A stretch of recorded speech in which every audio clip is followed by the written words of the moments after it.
अभी आके पीठ पे घूमने लग दिया।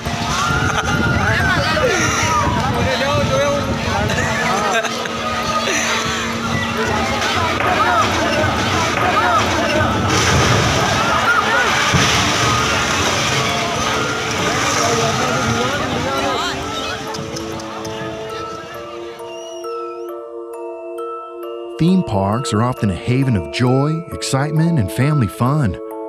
However, behind the facade of exhilarating rides and cheerful atmosphere, grim accidents have left a lasting impact on visitors and the industry. Today, we're delving into the darker side of theme park history, recounting the top 5 theme park disasters. From mechanical malfunctions to unforeseen tragedies, these accidents serve as stark reminders of the fragility of human life amidst seemingly harmless fun. Now join us as we explore the top 5 horrific theme park disasters.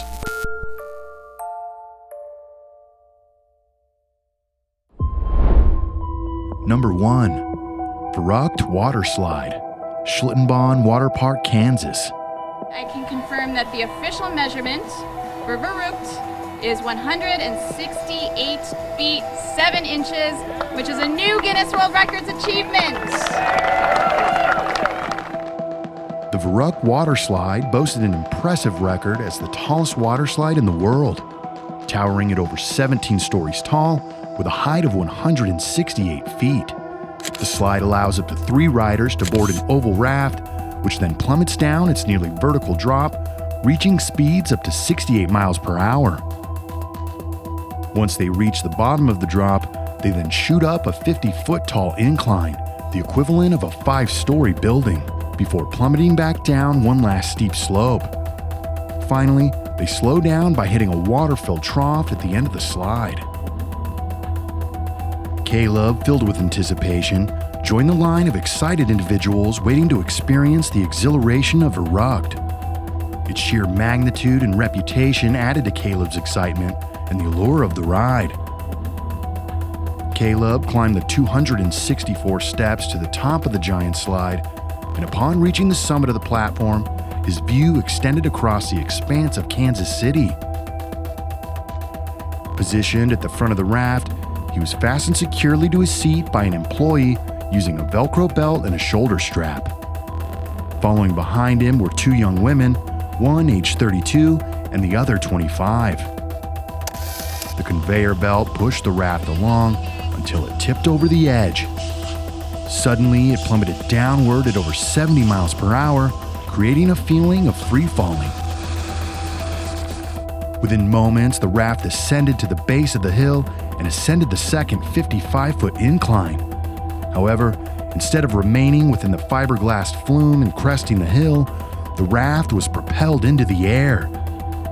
Tragically, Caleb's head and neck collided with a net and semicircular metal hoop positioned above the slide's peak. The impact caused severe injury, resulting in his immediate decapitation.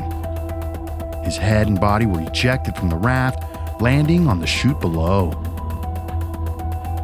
Caleb's mother then had to be restrained after seeing her son's body float to the bottom of the slide. He was screaming. He flew from Verruckt. He flew from Verruckt. There was a gentleman who wouldn't allow me to come close enough to see what was going on. And he just kept saying, "No, trust me, you don't want to go any further." A witness described the incident as the most harrowing day of her life. Others, deeply affected by the traumatic event, recounted seeing Caleb's family in tears, while emergency services attended to the 2 other women that were also on the raft. Once you're strapped down, it's kind of just hang on for dear life. You can't look down. It's literally they open the gate and you're like, oh, and then the raft drops and you can't see anything but netting and sky. Stitching was coming out of the boat. I did not feel safe on that ride at all. I did not feel safe with just a piece of Velcro holding me in and me having to hold myself in. Following Caleb's death, investigations were carried out to determine the cause of the accident. Looking at the Verruckt before looking at the slide, still in police custody. It was discovered that there were several design flaws and operational issues with Verruckt. The ride was known for its extreme height and steep drops, and it was found that the safety systems in place were inadequate to protect its riders. The investigation also revealed concerns about the ride's maintenance and the training of its operators. It was evident that there had been a lack of proper oversight and adherence to safety protocols.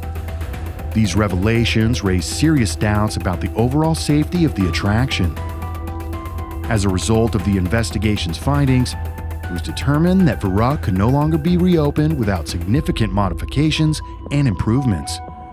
And so, the ride was subsequently dismantled and closed permanently.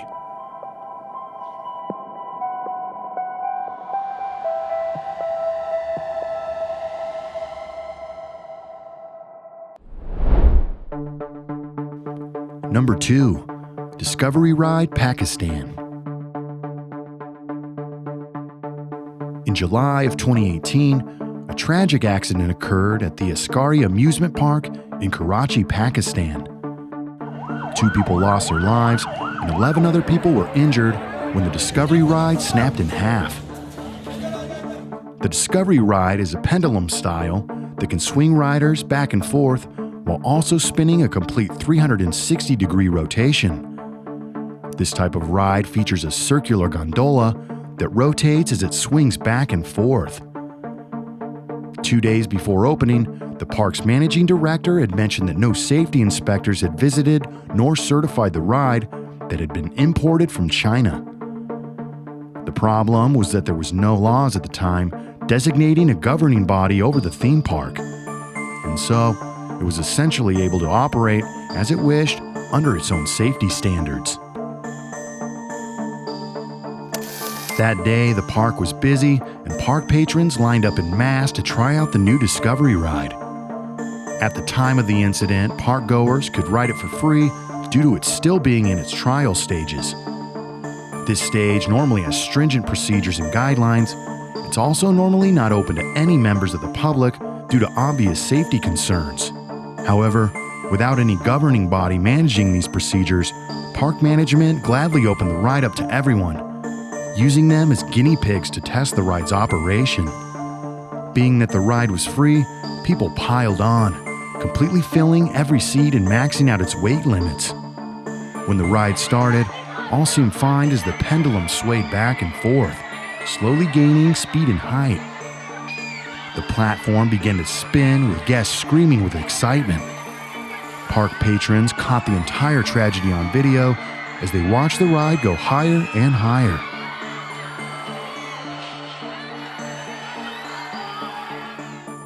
Then, without warning, the backside of the pendulum that was carrying all the passengers broke in half, plummeting over 40 feet to the ground. Terrifying screams could be heard from the riders as the ride crashed back into itself before hitting the ground. In the aftermath, it was found that some riders were crushed during the fall, while others suffered broken bones from the impact. And unfortunately, 2 riders lost their lives that day. Following the incident, officials made an announcement stating that the park would be closed until a thorough investigation could be conducted. After the investigation, the closure of the park was deemed necessary to ensure the safety of visitors and prevent any future accidents.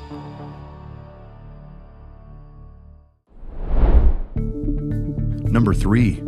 Terminal Velocity, Extreme World, Wisconsin.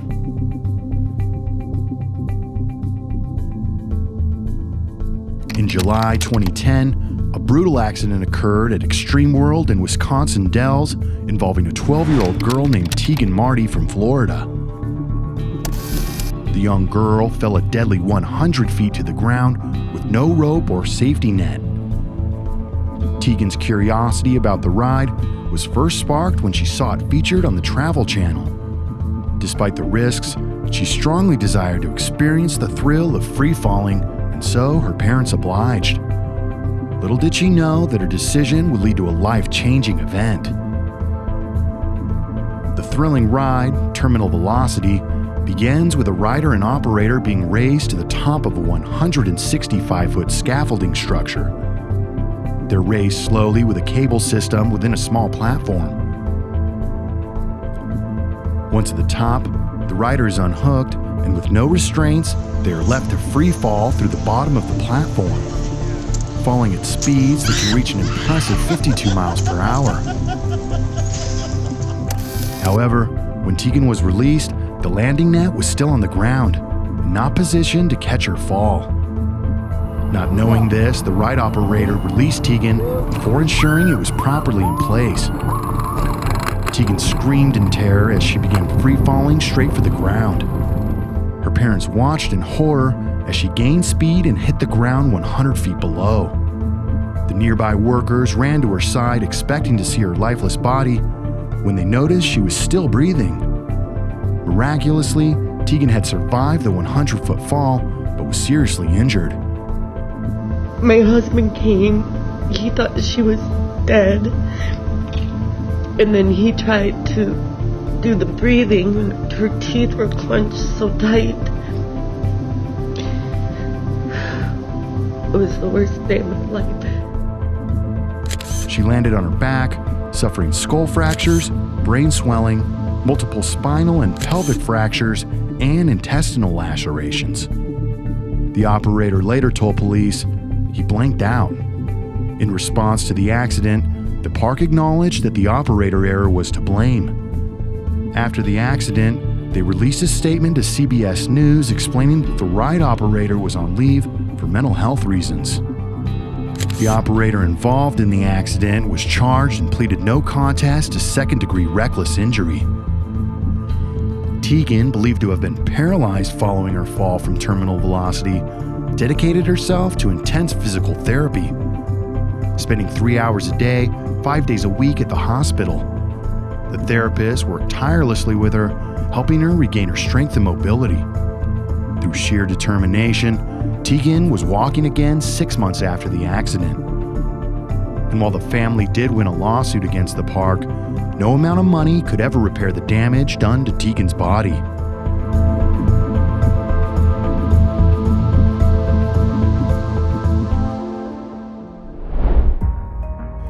Number 4. The Matterhorn, Disneyland, California.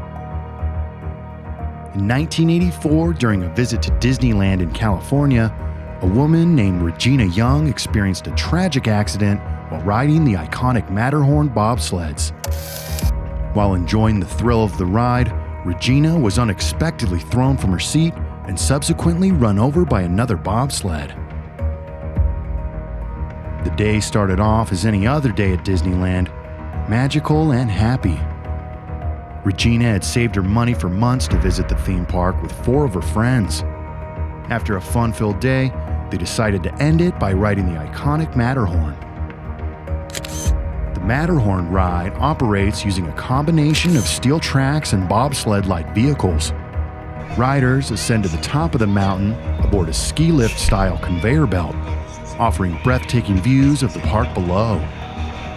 Once at the summit, the bobsled embark on a high-speed descent through a series of sharp turns and exhilarating drops. In the 1980s, safety standards weren't what they are today, and at the time, riders could simply unbuckle their safety belts during the ride. Everything was going fine when towards the end of the ride, unknown to anyone, Regina unbuckled her seatbelt. As the ride went over one of its many hills, Regina was ejected from her bobsled. Witnesses say Regina tried to hold on to the side of the ride, but was immediately sucked under the railing by the next passing bobsled. And while the ride was immediately stopped by the operators, it would be too late for Regina. Medical experts say due to the speed and sheer force of the oncoming bobsled car, she was killed on impact. Nevertheless, the Matterhorn was operating normally the day after the fatal accident. Officials at Disneyland assured the public that the ride had undergone thorough inspections and was safe to use. The bobsled Regina fell out of, specifically number 10, was put back into service. However, the bobsled that struck her was temporarily taken out of operation for further testing. A spokesperson for Disneyland expressed her confusion regarding Regina's accident, since it seemed that her seatbelt had come undone. Disney officials stated that it would have been impossible to start the ride without fastening her belt, but later determined she must have removed it herself. they emphasized that cast members double-check guests to ensure their seatbelts were securely fastened. After Regina Young's tragic death, Disneyland changed their seatbelts on the Matterhorn. Before 1985, belts were pulled through a buckle, which was then closed up using a friction fastener. However, these belts were replaced with the kind commonly used today that securely fasten into a socket. Regardless of the safety improvements, Regina Young's accident remains a dark shadow on the happiest place on Earth.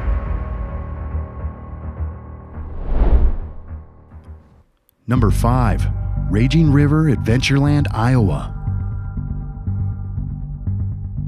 In July 2021, an 11-year-old boy passed away after his raft carrying 6 passengers overturned on the Raging River attraction at Adventureland, Iowa. Michael, accompanied by his parents, David and Sabrina, along with his brothers, David and Gus, and their cousin, Nyla Petty, visited the park to commemorate his birthday. During their visit, they decided to experience the simulated River Rapids ride, which had just reopened after undergoing extensive repairs. The Raging River ride is comprised of large round rafts that float down a man-made river with simulated rapids. Each raft can seat up to 6 riders who are secured using lap belts. As the family boarded that day and strapped in, they couldn't imagine the nightmare that was about to take place. The ride seemed to start out fine, but the raft almost immediately began bumping along the bottom of the ride's water-filled course and started to fill with water. Soon as the raft rounded one of the course's many bends, it completely flipped.